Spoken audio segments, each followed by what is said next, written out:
Welcome back. Ballari ರಕ್ತ ರಾಜಕೀಯದಲ್ಲಿ ಕ್ಷಣ ಕ್ಷಣಕ್ಕೂ ಕೂಡ ಟ್ವಿಸ್ಟ್ ಸಿಗ್ತಾ ಇದೆ. ರೆಡ್ಡಿ ಮನೆಯ ಮುಂದೆ ಲಾಂಗ್ ಹಿಡಿದು ನಿಂತಿದ್ಲು ಮಹಿಳೆ ಅನ್ನುವಂತ ಮಾಹಿತಿ ಈಗ ಸಿಗ್ತಾ ಇರೋದು. ಕಾಂಗ್ರೆಸ್ಗೆ ತೊಡೆ ತಟ್ಟಿದಂತ ಮಹಿಳೆ ಕೈಯಲ್ಲಿ ಲಾಂಗ್ ಮಚ್ಚುಗಳು ಕೂಡ ಎಂಟ್ರಿ ಆದ್ವಾ, ಹಾಗಾಗಿನೇ ಫೈರಿಂಗ್ ನಡೀತಾ. ಇಂಥದ್ದೇ ಒಂದಷ್ಟು ಪ್ರಶ್ನೆಗಳು. ದೊಣ್ಣೆ ಹಿಡಿದು ನಿಂತಿದ್ದನ್ನ ಗಮನಿಸಿದ್ವಿ. ಈಗ ಮಹಿಳೆಯ ಕೈಯಲ್ಲಿ ಲಾಂಗ್ ಹಿಡಿದು ಬೆದರಿಕೆ ಹಾಕಿದ್ಲು ಮಹಿಳೆ. ರೆಡ್ಡಿ ಮನೆ ಮುಂದೆ ಲಾಂಗ್ ಅನ್ನ ಹಿಡಿದು ಮಹಿಳೆ ಅಬ್ಬರಿಸಿದ್ಲು. ಗಲಭೆಯ ದಿನ ಲಾಂಗ್ ಹಿಡಿದು ರೌಂಡ್ಸ್ ಮಾಡಿದ್ಲು ಇಲ್ಲಿ ಲೇಡಿ. ಈ ವಿಡಿಯೋ ಈಗ ಲಭ್ಯ ಆಗಿರೋದು ಅಲ್ಲಿ ಗಮನಿಸ್ತಾ ಇದೀವಲ್ಲ, ಆ ಒಂದು ವಿಡಿಯೋ ಈಗ ಲಭ್ಯ ಆಗಿರೋದು. ಆ ವಿಡಿಯೋದಲ್ಲಿ ಮಹಿಳೆಯ ಕೈಯಲ್ಲಿ ಲಾಂಗ್ ಇದೆ ಅನ್ನುವಂಥ ಮಾಹಿತಿ. ಆ ವಿಡಿಯೋ ಗಮನಿಸಿದ್ರೆ ಗೊತ್ತಾಗುತ್ತೆ. ಒಬ್ಬ ಮಹಿಳೆ ನಡು ರಸ್ತೆಯಲ್ಲಿ ನಿಂತ್ಕೊಂಡು ಕೈಯಲ್ಲಿ ಲಾಂಗ್ ಹಿಡ್ಕೊಂಡು, ಪೊಲೀಸರಿದ್ದಾರೆ, ಪೊಲೀಸರು ಗಾಳಿಯಲ್ಲಿ ಗುಂಡು ಹಾರಿಸ್ತಾ ಇದ್ದಾರೆ. ಎಲ್ಲರೂ ಹೋಗಿ ಇಲ್ಲಿ ಯಾರು ಇರಬೇಡಿ, ಗಲಾಟೆ ಹೆಚ್ಚಾಗ್ತಾ ಇದೆ, ಇದೆಲ್ಲವನ್ನು ಕೂಡ ಹೇಳ್ತಾ ಇರುವಂಥ ಸಂದರ್ಭದಲ್ಲಿ, ಸೂಚನೆಯನ್ನು ಕೊಡ್ತಾ ಇರುವಂಥ ಸಂದರ್ಭದಲ್ಲಿ ಒಬ್ಬ ಮಹಿಳೆ ಅಲ್ಲಿ ನಿಂತ್ಕೊಂಡು ಕೈಯಲ್ಲಿ ಲಾಂಗ್ ಹಿಡ್ಕೊಂಡು ನಿಂತಿದ್ದಾಳೆ. ಈ ವಿಜುವಲ್ ಈಗ ಸಿಕ್ಕಿರೋದು. ಈಕೆ ರೆಡ್ಡಿ ಬೆಂಬಲಿಗರು ಅನ್ನುವಂಥ ಮಾಹಿತಿ,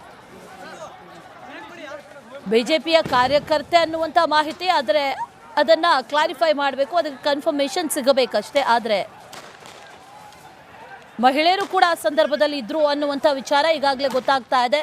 ಈ ಲಾಂಗ್ ಲೇಡಿಯ ದರ್ಬಾರ್, ಆಕೆ ರೌಂಡ್ಸ್ ಕೂಡ ಹಾಕಿದ್ಲು, ಅಲ್ಲೇ ನಿಂತಿದ್ಲು. ಅನಂತರದಲ್ಲಿ ಪೊಲೀಸರು ಒಂದು ಕಡೆಯಲ್ಲಿ ಫೈರಿಂಗ್ ಮಾಡ್ತಾ ಇದ್ದಾರೆ, ಆ ಕಡೆಯಲ್ಲೂ ಕೂಡ ಫೈರಿಂಗ್ ಆಗ್ತಾ ಇರೋದನ್ನು ಗಮನಿಸ್ತಾ ಇದ್ದೀವಿ ನೋಡಿ.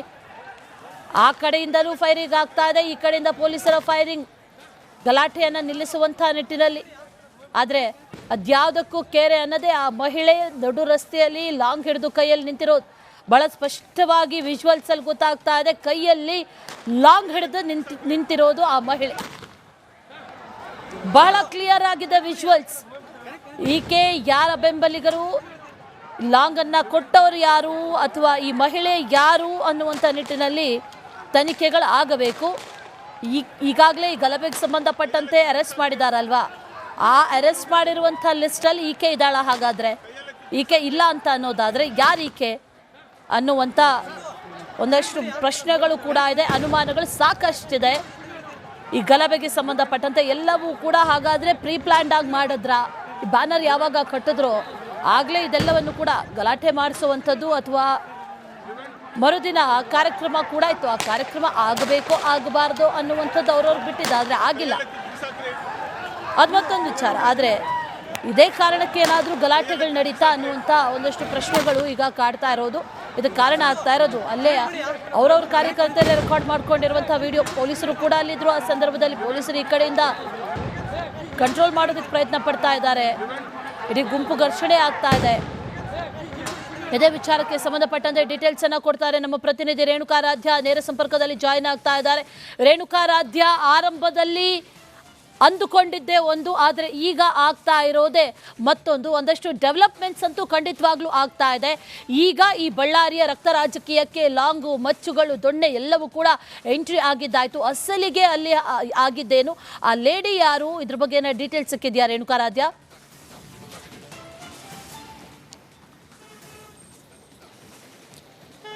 ಅಶ್ವಿನಿ, ಈ ಪ್ರಕರಣಕ್ಕೆ ದಿನಕ್ಕೊಂದು ತಿರುವು ಸಿಗ್ತಾ ಇದೆ ಅಂತ ಹೇಳಿದರೆ ತಪ್ಪಾಗಲಿಕ್ಕಿಲ್ಲ. ಯಾಕಾಗಿ ಅಂದರೆ ಆರಂಭದಲ್ಲಿ ಒನ್ ಸೈಡ್ ಮ್ಯಾಚ್ನಂತೆ ಇದ್ದ ಈ ಒಂದು ಪ್ರಕರಣ ಈಗ ಎರಡೂ ಕಡೆಯಿಂದನೂ ತಪ್ಪಾಗಿರುವಂಥ ಪ್ರತಿಯೊಂದು ವಿಜುವಲ್ಸು ರಿಪಬ್ಲಿಕ್ ಕನ್ನಡದಲ್ಲಿ ಎಕ್ಸ್ಕ್ಲೂಸಿವ್ ಆಗಿ ನಾವು ಜನರಿಗೆ ತೋರಿಸ್ತಾ ಹೋಗ್ತಿದ್ದೀವಿ.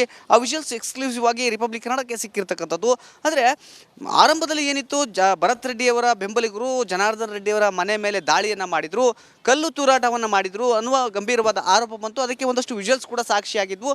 ಆ ಬಳಿಕ ಗಾಳಿಯಲ್ಲಿ ಗುಂಡು ಹಾರಿಸಿದ್ರು. ಕಾಂಗ್ರೆಸ್ ಕಾರ್ಯಕರ್ತ ರಾಜಶೇಖರ್ ಕೂಡ ಹತ್ಯೆ ಆದ. ಆ ಸಂದರ್ಭದಲ್ಲಿ ಸಂಪೂರ್ಣವಾಗಿ ಇದೆಲ್ಲವೂ ಕೂಡ ಕಾಂಗ್ರೆಸ್ ಮತ್ತು ಭರತ್ ಭರತ್ ರೆಡ್ಡಿ ಅವರದೇ ತಪ್ಪು ಅನ್ನುವ ರೀತಿ ಹಾಗಾಗಿತ್ತು. ಆದರೆ ಈಗ ಸಿಗ್ತಾ ಇರ್ತಕ್ಕಂಥ ವಿಜುವಲ್ಸ್ಗಳನ್ನು ನೋಡ್ತಾ ಹೋದಾಗ ಎರಡೂ ಕಡೆಯಿಂದನೂ ಕೂಡ ಇದು ಗಲಾಟೆ ನಡೆದಿರ್ತಕ್ಕಂಥದ್ದು, ಎರಡೂ ಕಡೆಯಿಂದನೂ ಕೂಡ ಪ್ರಚೋದನೆ ನಡೆದಿದೆ, ಎರಡೂ ಕಡೆಯಿಂದನೂ ಕೂಡ ಹಲ್ಲೆ ನಡೆದಿದೆ ಅನ್ನೋದು ಸ್ಪಷ್ಟವಾಗಿ ಗೊತ್ತಾಗ್ತಾ ಇರ್ತಕ್ಕಂಥದ್ದು. ಯಾಕಾಗಿ ಅಂದರೆ ಮೊದಲಿಗೆ ನಮಗೆ ಕಾಂಗ್ರೆಸ್ ಕಡೆಯ ದೃಶ್ಯಾವಳಿಗಳು ಸಿಗ್ತಾ ಇದ್ವು, ಆದರೆ ಈಗ ಸಿಗ್ತಾ ಇರ್ತಕ್ಕಂಥ ದೃಶ್ಯಾವಳಿಗಳು BJP ಮತ್ತು ಜನಾರ್ದನ್ ರೆಡ್ಡಿ ಅವರ ಬೆಂಬಲಿಗರು ಮೆರೆದಿರ್ತಕ್ಕಂಥ ಅಟ್ಟಹಾಸದ ದೃಶ್ಯಾವಳಿಗಳು ಸಿಗ್ತಾ ಇರ್ತಕ್ಕಂಥದ್ದು. ಅದರಲ್ಲಿ ಪ್ರಮುಖವಾಗಿ ಮಹಿಳೆಯರು ಕೂಡ ಕೈಯಲ್ಲಿ ದೊಣ್ಣೆ ಹಿಡಿದು ಹೊಡೆದಾಡೋದಕ್ಕೆ ಹೋಗಿರ್ತಕ್ಕಂಥ ದೃಶ್ಯಾವಳಿಗಳನ್ನು ನಾವು ನೋಡ್ಬೋದು. ಅಲ್ಲಿ ಮಹಿಳೆಯರು ಕೂಡ ತೊಡೆಯನ್ನು ತೊಟ್ಟಿ ಕಾಂಗ್ರೆಸ್ ಕಾರ್ಯಕರ್ತರಿಗೆ ಪಂಥಾಹ್ವಾನವನ್ನು ಕೊಡ್ತಾರೆ, ಬನ್ನಿ ಹೊಡೆದಾಡೋದಕ್ಕೆ ನಾವು ರೆಡಿ ಎನ್ನುವ ಮಟ್ಟಕ್ಕೆ ಹೋಗ್ತಾರೆ. ಜೊತೆಗೆ ದೊಣ್ಣೆಗಳನ್ನು ಬೀಸಿರ್ತಕ್ಕಂಥ ವಿಜುವಲ್ಸ್ ಇರ್ತಕ್ಕಂಥದ್ದು. ಇದರ ಜೊತೆಗೆ ಇನ್ನೊಂದಷ್ಟು ವಿಜುವಲ್ಸ್ ಸಿಕ್ಕಿರ್ತಕ್ಕಂಥದ್ದು ಏನಂದರೆ ಘಟನೆ ಯಾವ ರೀತಿಯಾಗಿ ಶುರುವಾಯಿತು, ಬ್ಯಾನರ್ ತೆಗೆಸಿದ್ದು ಎಲ್ಲಿ, ಬ್ಯಾನರ್ ತೆಗೆದ ಬಳಿಕ ಏನಾಯಿತು, ಸೋಮಶೇಖರ್ ರೆಡ್ಡಿ ಅವರು ಬರ್ತಾರೆ, ಸತೀಶ್ ರೆಡ್ಡಿ ಅವರು ಬರ್ತಾರೆ. ಅವರು ಪ್ರೊಟೆಸ್ಟ್ ಮಾಡ್ತಕ್ಕಂಥ ಸಂದರ್ಭದಲ್ಲಿ ಸತೀಶ್ ರೆಡ್ಡಿ ಬೆಂಬಲಿಗರು ಸೋಮಶೇಖರ್ ರೆಡ್ಡಿ ಅವರು ಹೋಗದೇ ಇದ್ದರೆ ಅಲ್ಲಿ ಗಲಾಟೆನೇ ಆಗ್ತಾ ಇರಲಿಲ್ಲ. ಕಾರ್ಯಕರ್ತರು ಪ್ರೊಟೆಸ್ಟ್ ಮಾಡ್ತಿದ್ರು, ಹೋಗ್ತಿದ್ರು. ಆದರೆ ಸೋಮಶೇಖರ್ ರೆಡ್ಡಿ ಅವರು ಹೋದ ಬಳಿಕ ಅಲ್ಲಿ ಆಗಿರ್ತಕ್ಕಂಥ ಸಂಪೂರ್ಣ ಚಿತ್ರಣ ಚೇಂಜ್ ಆಗುತ್ತೆ. ಮತ್ತು ಶ್ರೀರಾಮುಲು ಅವರು ಬರ್ತಾರೆ. ಇವರೆಲ್ಲ ಬಂದ ಮೇಲೆ ದೊಡ್ಡ ಗಲಾಟೆಯಾಗಿ ಅಲ್ಲಿ ಫೈರಿಂಗ್ ಕೂಡ ಆಗುತ್ತೆ, ಕಲ್ಲು ತೂರಾಟ ಆಗುತ್ತೆ. ಆ ಬಳಿಕ ಸತೀಶ್ ರೆಡ್ಡಿ ಅವರಿಗೆ ಗಾಯವಾಗಿ ಅವರೆಲ್ಲರೂ ಕೂಡ ಹೋಗ್ತಾರೆ. ಮತ್ತೆ 2 ಗಂಟೆಯ ನಂತರ ಪಾರ್ಟ್ 2 ಜಗಳ ಸ್ಟಾರ್ಟ್ ಆಗುತ್ತೆ. ಆ ಸಂದರ್ಭದಲ್ಲಿ ನೇರವಾಗಿ ಭರತ್ ರೆಡ್ಡಿ ಅವರು ಜನಾರ್ದನ್ ರೆಡ್ಡಿ ಅವರ ಮನೆಯ ಮುಂಭಾಗಕ್ಕೆ ಬರ್ತಾರೆ. ಆ ಸಂದರ್ಭದಲ್ಲಿ ಮತ್ತೆ ಫೈರಿಂಗ್ ಆದಾಗ ಕಾಂಗ್ರೆಸ್ ಕಾರ್ಯಕರ್ತ ರಾಜಶೇಖರ್ ಸಾವಿಗೀಡಾಗ್ತಾನೆ.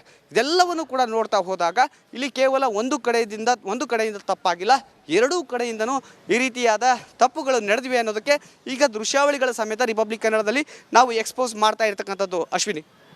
ರೈಟ್, ರೇಣುಕಾರಾಧ್ಯ, ಇಲ್ಲಿರುವಂಥ ಒಂದಷ್ಟು ಪ್ರಶ್ನೆಗಳಂತಂದ್ರೆ ಈ ಗಲಾಟೆ ನಡೆದಿದ್ದು ಎಲ್ಲವೂ ಕೂಡ ಬ್ಯಾನರ್ ಕಟ್ಟುವಂಥ ವಿಚಾರದಲ್ಲಿ ಅಂತ ಹೇಳಲಾಗ್ತಾ ಇದೆ. ಆ ನಂತರದಲ್ಲಿ ಮಹಿಳೆಯರು ಎಂಟ್ರಿ ಆಗಿದ್ಯಾಕೆ? ಯಾಕಂದ್ರೆ ಈ ಕಡೆಯಿಂದ ಪೊಲೀಸರು ಎಲ್ಲರನ್ನು ಚದುರಿಸುವಂಥ ಕೆಲಸ ಮಾಡ್ತಾ ಇದ್ರು ಕೂಡ ಲಾಂಗ್ ಹಿಡಿದಂಥ ಲೇಡಿ ನಡು ರಸ್ತೆಯಲ್ಲಿ ನಿಂತಿದ್ದಾಳೆ. ಆಕೆ ಯಾರು? ಯಾಕಂದ್ರೆ ಈಗಾಗಲೇ 26 ಮಂದಿಯನ್ನ ಅರೆಸ್ಟ್ ಮಾಡಿದ್ದಾರೆ. ಅದರಲ್ಲಿ ಲೇಡಿ ಇದ್ದಾರಾ ಇಲ್ವಾ ಅನ್ನುವಂಥ ಪ್ರಶ್ನೆಯ ಜೊತೆಗೆ ಅನೇಕರ ಹೆಸರುಗಳನ್ನ ಹಾಗಾದ್ರೆ ಈ ದೊಂಬಿ ಸೃಷ್ಟಿ ಮಾಡಿರುವಂಥ ನಿಟ್ಟಿನಲ್ಲಿ ಗಮನಿಸೋದಾದ್ರೆ ಅನೇಕರ ಹೆಸರನ್ನ ಬಿಟ್ಟು ಹೋಗಿದ್ದಾರೆ ಅನ್ನುವಂಥದ್ದಂತೂ ಕನ್ಫರ್ಮ್ ಆಗ್ತಾ ಇದೆ. ತನಿಖೆ ಹಾಗಾದ್ರೆ ಯಾವ ದಿಕ್ಕಲ್ಲಿ ಸಾಗ್ತಾ ಇದೆ ಅನ್ನೋ ಪ್ರಶ್ನೆಗಳು ಸರ್ವೇ ಸಾಮಾನ್ಯವಾಗಿ ಮೂಡುತ್ತೆ. ರೇಣುಕಾರಾಧ್ಯ,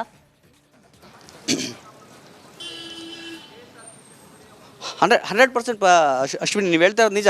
ಯಾಕಾಗಿ ಅಂದರೆ ಆ ಗಲಾಟೆ ನಡೆದಿದ್ದು ದೊಂಬಿ ಪ್ರಕರಣವನ್ನು ಪೊಲೀಸರು ಸ್ವಯಂ ಪ್ರೇರಿತ ದೂರಿನಲ್ಲಿ ದಾಖಲಿಸಿಕೊಂಡಿದ್ದಾರೆ.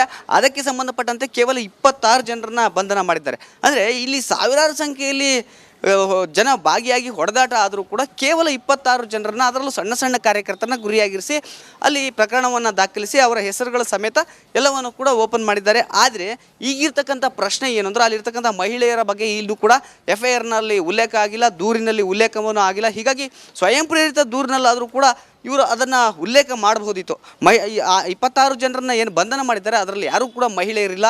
ಆದರೆ ಈಗ ಕೇಳಿ ಬರ್ತಾ ಇರತಕ್ಕಂಥ ಒಂದು ಆರೋಪ ಏನಂದರೆ ಈ ಒಂದು ಪ್ರಕರಣದಲ್ಲಿ ಎರಡೂ ಕಡೆಗೂ ಸಣ್ಣ ಸಣ್ಣ ಕಾರ್ಯಕರ್ತರನ್ನು ಬಲಿ ಮಾಡಿದ್ದಾರೆ ಅಂತ ಹೇಳಲಾಗ್ತಾ ಇದೆ. ಆದರೆ ಈಗ ಆ ಮಹಿಳೆಯರ ಬಗ್ಗೆ ಒಂದಷ್ಟು ತನಿಖೆಯನ್ನು ಮಾಡಬೇಕು. ಅವರೆಲ್ಲ ಯಾರು, ಅವರೆಲ್ಲ ಪ್ರಚೋದನೆಯನ್ನು ಮಾಡಿದರು, ಹೊಡೆದಾಟದಲ್ಲಿ ಭಾಗಿಯಾಗಿದ್ದರು ಅನ್ನೋದ್ರ ಬಗ್ಗೆ ಆರೋಪ ಕೇಳಿ ಬರ್ತಾ ಇರತಕ್ಕಂಥ ಹಿನ್ನೆಲೆಯಲ್ಲಿ ಪೊಲೀಸರು ಈ ಆ್ಯಂಗಲ್ನಲ್ಲೂ ಕೂಡ ತನಿಖೆಯನ್ನು ಮಾಡಬೇಕು ಅಂತ ಈಗ ಒತ್ತಾಯ ಕೇಳಿ ಬರ್ತಾ ಇದೆ. ಅದರ ಮಾಹಿತಿಯನ್ನು ಪೊಲೀಸರು ಪಡಿಬೇಕಾಗುತ್ತೆ. ಯಾಕಾಗಿ ಅಂದರೆ ಅದರಲ್ಲಿ ಸ್ಪಷ್ಟವಾಗಿ ಅವರೆಲ್ಲರೂ ಕೂಡ ಹೊಡೆದಾಟಕ್ಕೆ ರೆಡಿಯಾದಂಥ ವಿಜುವಲ್ಸ್ ಸಿಕ್ಕಿರ್ತಕ್ಕಂಥದ್ದು, ದೊಣ್ಣೆಯನ್ನು ಹಿಡಿದಿರ್ತಕ್ಕಂಥ ವಿಜುವಲ್ಸ್ ಸಿಕ್ಕಿರ್ತಕ್ಕಂಥದ್ದು.